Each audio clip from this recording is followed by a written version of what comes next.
Welcome. This is Random Thoughts from County Antrim, and I'm your host, David McDonnell.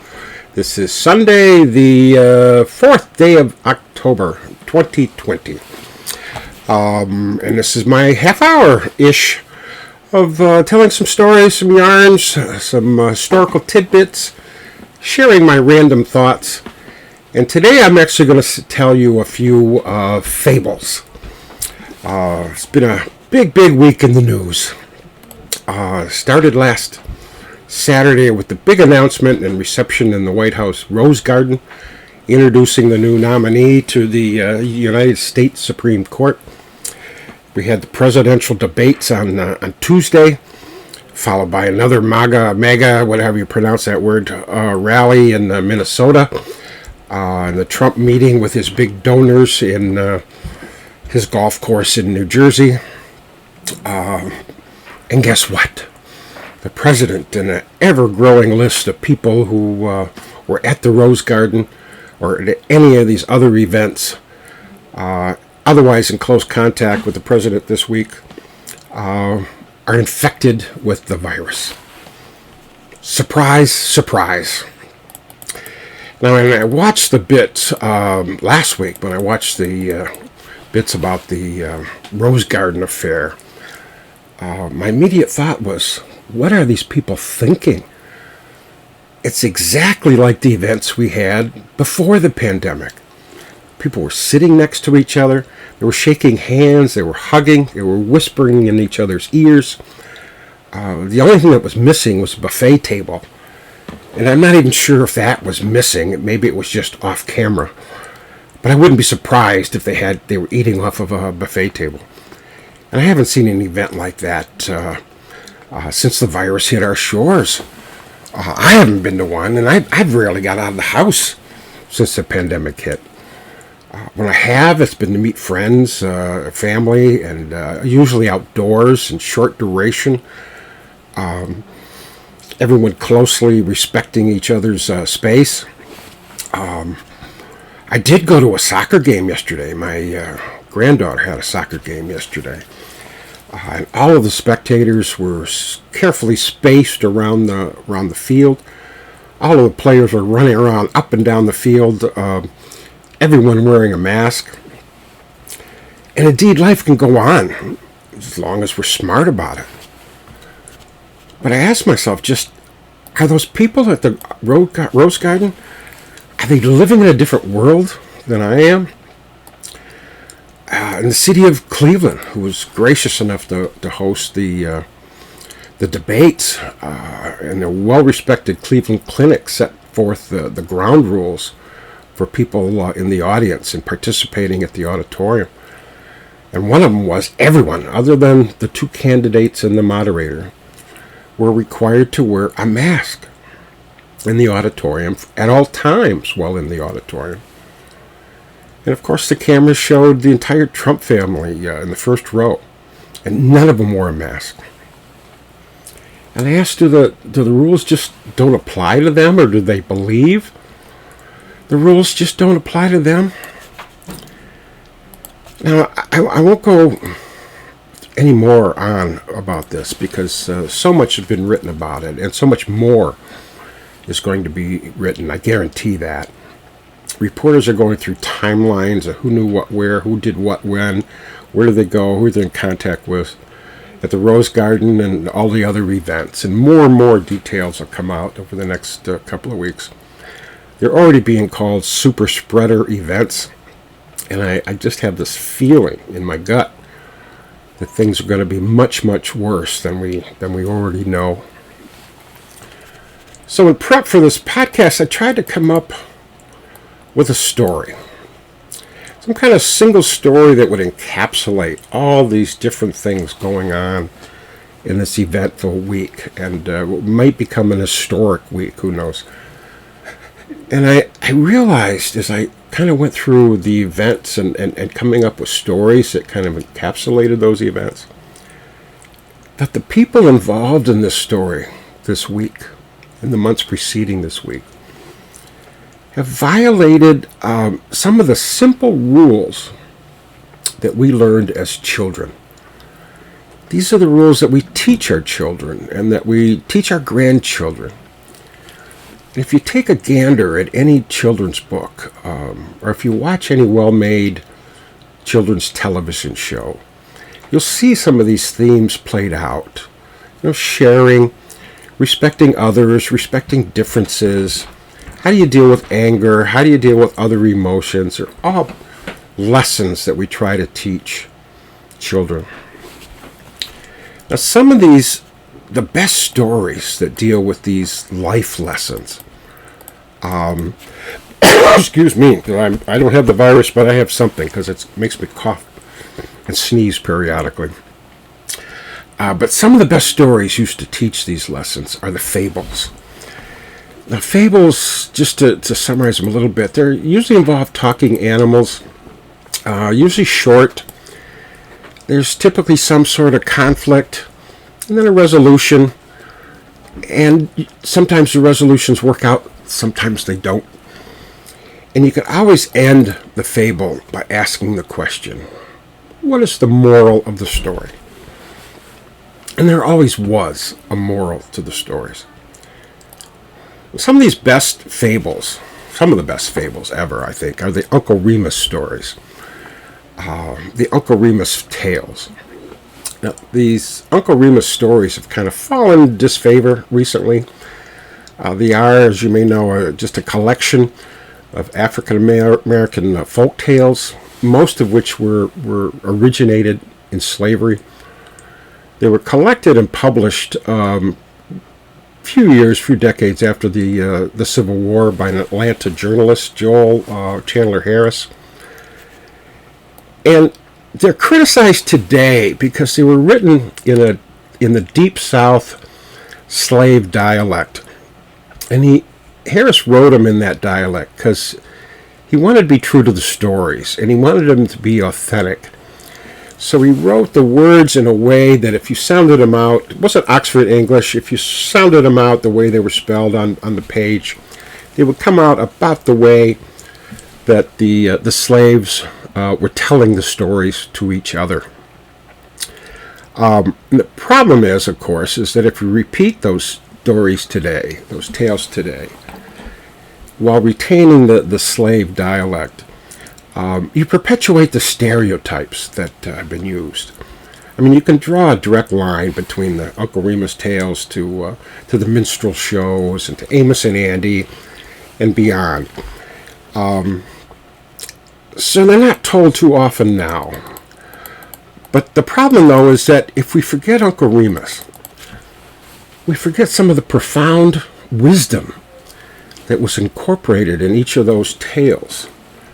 And we forget the wisdom that was passed on by the teller to children, slave children, and incorporated in those tales, and taught children those lessons. And who can forget today, I mean, the stories of Brer Rabbit and the Briar Patch, or what happens when you kick a tar baby. I mean, they're wonderful stories, and they teach wonderful, profound lessons. Now, I thought about using an Uncle Remus tale today as a fable, but I decided not to. First of all, I refuse to speak in dialect, and I really didn't have the energy to try to update the language used in the tales. So I decided to go further back in history to come up with some good fables, and I went to the Aesop fables. Now, Aesop was a slave also. 5th, 6th century BC. That's about 2,500 years ago. And many, many tales were told by him, and there are many more that actually may not have been told by him, but are attributed to him. Probably the most famous is the tortoise and the hare. And of course, the moral of the story is the slow and steady wins the race. Or perhaps the moral is never give up. But I looked at those tales and I found a couple that I think really encapsulate this week. So I'm going to tell you a couple. And the first one I'm going to tell you is a story called A Man and His Donkey. Now, a man and his donkey were returning home after a long, long journey. And the journey took them to the other side of the mountain. And on the return trip, they crossed the mountain and we're heading down a narrow mountain path to go home. And it was a series of switchbacks. It was a steep hill. You really couldn't go straight down because it was far too steep. So there was a series of switchbacks where you went on a decline one way, turned on a decline another way, and gradually switch back, you got to the bottom of the mountain.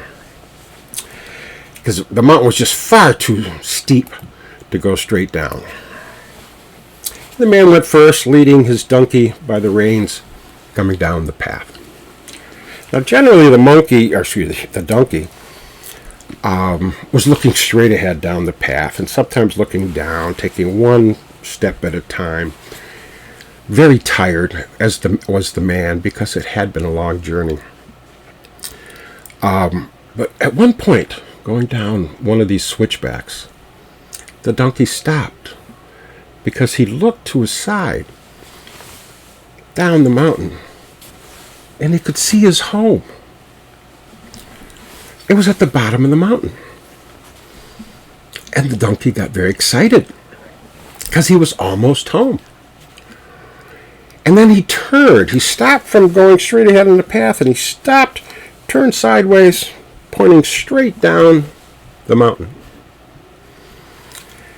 And the man said to the donkey, "We're almost home. You must follow me down the path. We're almost there."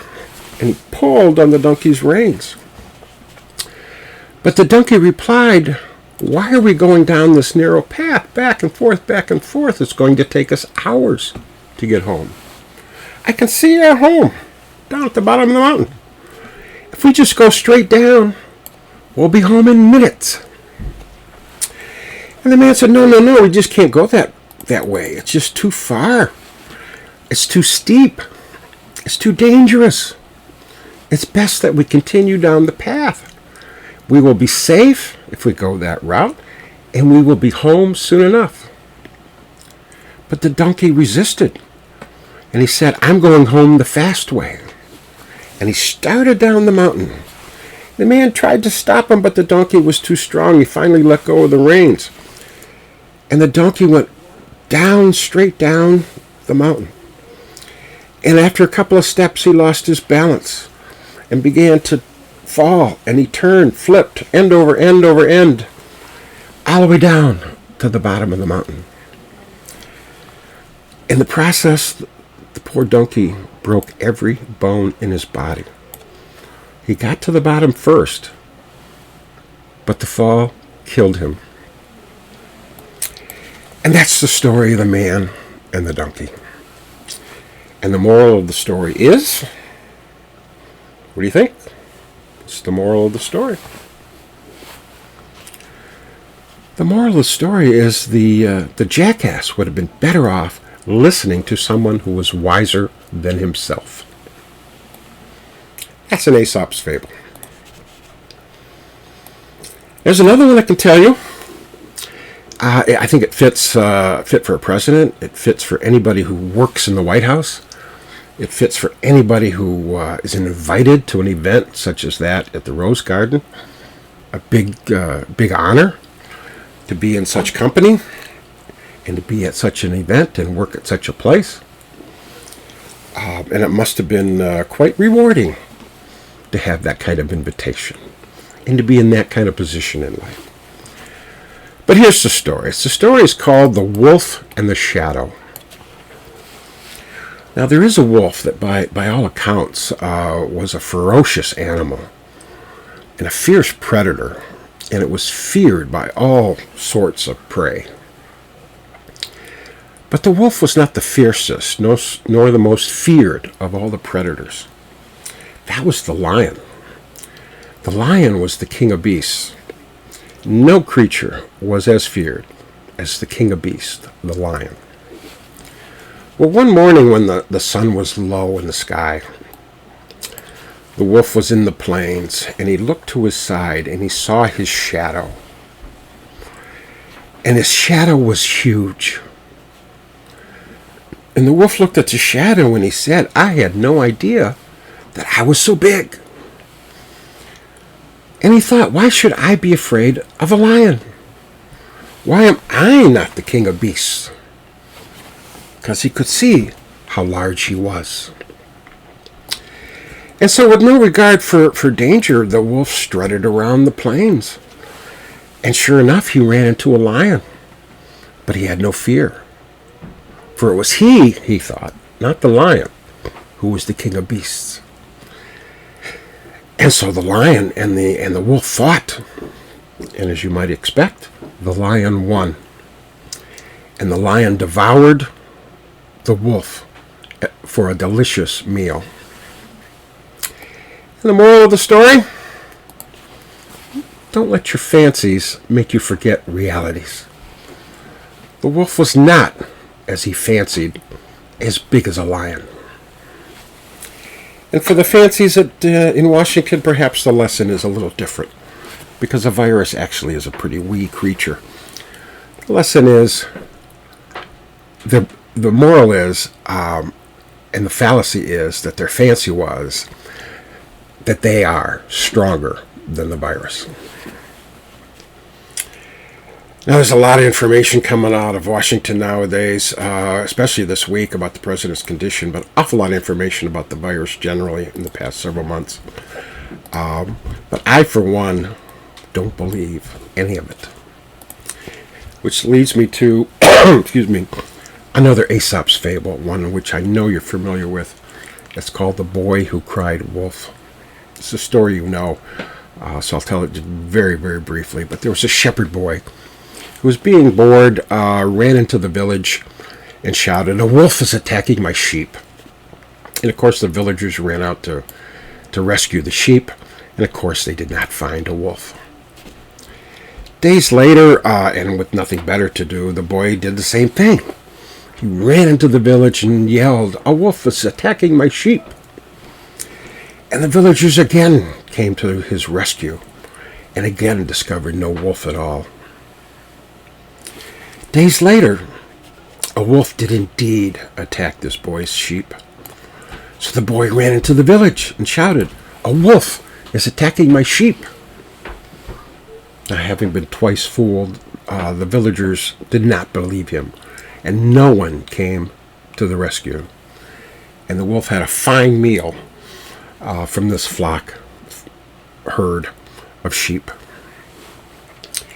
And when the young boy complained later to one of the elders in the village, the elder said, "A liar will not be believed, even when he speaks the truth." Which, of course, is the moral of that story. Now, I'm going to tell you one more fable, one more of Aesop's fables, because, again, I think this fits. And I think I'm going to dedicate this to anybody who wears a MAGA hat, either publicly or in the privacy of their own homes.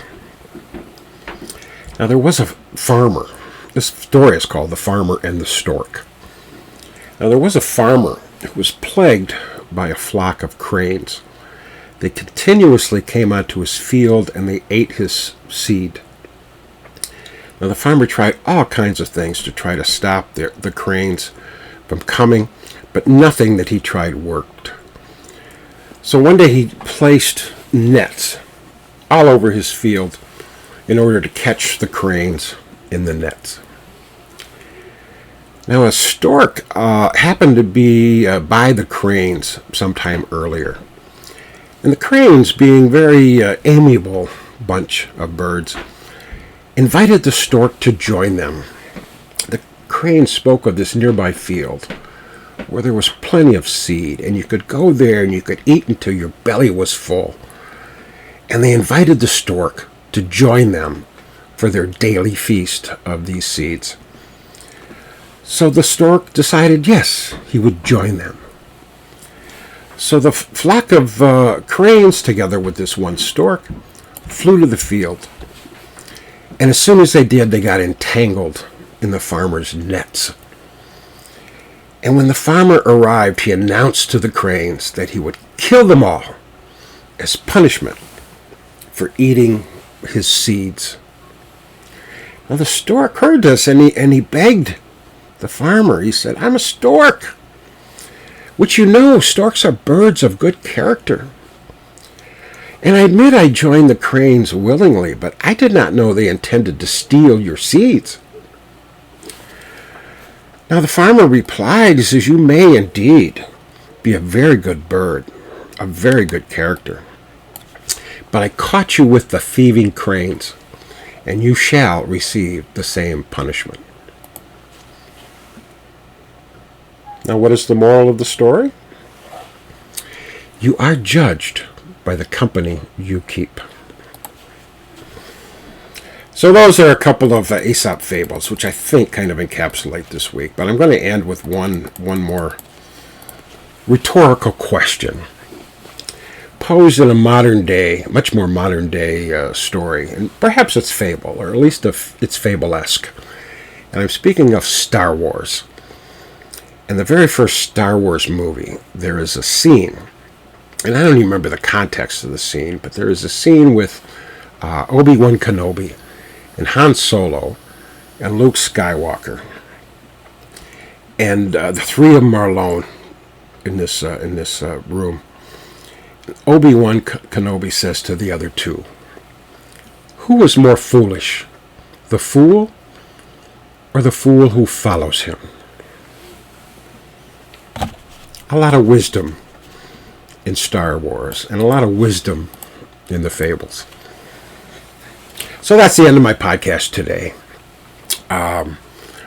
Please take a look at my website, clandonnell.net. Again, it's being revamped, so it's going to be new and improved, and I think you'll like it. And I hope to have that announcement soon. And when I do, it's going to be online. I'm not going to invite you all to the Rose Garden to show you my new website.